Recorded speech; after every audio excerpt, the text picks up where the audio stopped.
komplotan dari pencuri beras yang dihakimi warga. Kata-kata pertama yang keluar dari si penelepon tersebut adalah salam dari seorang anak perempuan.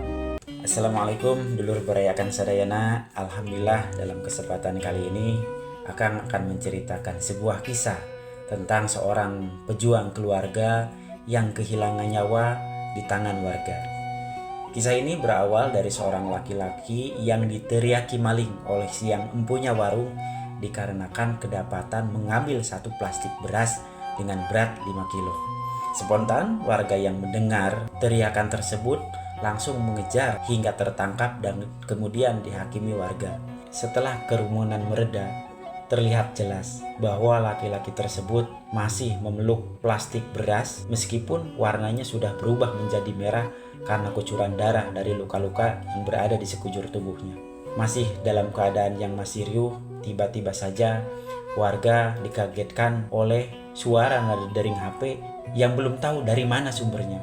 Ternyata setelah dicari, sumber suara tersebut berasal dari ponsel jadul yang ditemukan dalam kantong celana laki-laki tersebut. Warga bersepakat untuk menerima panggilan tersebut dengan di loudspeaker dengan tujuan siapa tahu si penelepon ini adalah komplotan dari pencuri beras yang dihakimi warga tadi. Dan ternyata setelah diangkat, kata-kata pertama yang keluar dari si penelepon tersebut adalah salam dari seorang anak perempuan. Kurang lebih seperti ini bahasanya. Assalamualaikum Bapak. Bapak, kok Bapak diam aja sih? Kok Bapak nggak jawab salam Dede sih? Bapak, ini emak kasihan. Udah dari tadi pagi, bahkan siang, emak belum makan. Karena jatah emak, Dede makan. Apakah Bapak udah dapat makanan? Apakah Bapak udah dapat beras? Spontan, warga yang mendengar suara itu langsung terdiam. Suasana pun menjadi hening. Singkat kata, setelah ditelusurin, ternyata si bapak ini memiliki istri dan satu orang anak perempuan yang hidup dalam sebuah kubu kecil di ujung desa tersebut. Ternyata sebelum kejadian ini, si laki-laki ini sudah berusaha mencari pekerjaan dengan menawarkan jasanya menjadi apapun itu. Bahkan ada saksi-saksi yang menyatakan bahwa laki-laki tersebut sempat meminta pekerjaan dari salah satu warung yang tidak jauh dari lokasi penganiayaan tersebut dengan harapan mendapat imbalan walaupun cuma sebungkus nasi. Tetapi dikarenakan emang pakaian laki-laki tersebut tidak pantas dipakai karena emang kotor dekil, yang mengkhawatirkan kalau misalkan orang-orang yang makan di situ merasa terganggu.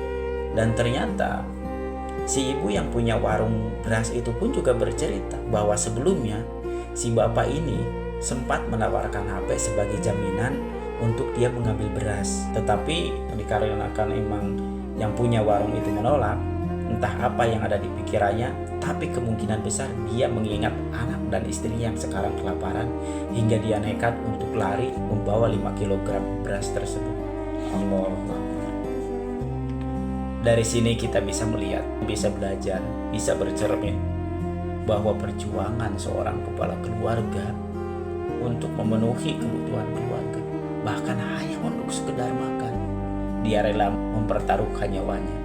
Memang ada hikmah dari kejadian tersebut, khususnya untuk anak dan istrinya. Tetapi tetap saja nyawa tidak bisa ditukar, nyawa tidak dapat, nyawa tidak dapat diganti, tidak dapat mengembalikan suaminya yang meninggal tersebut.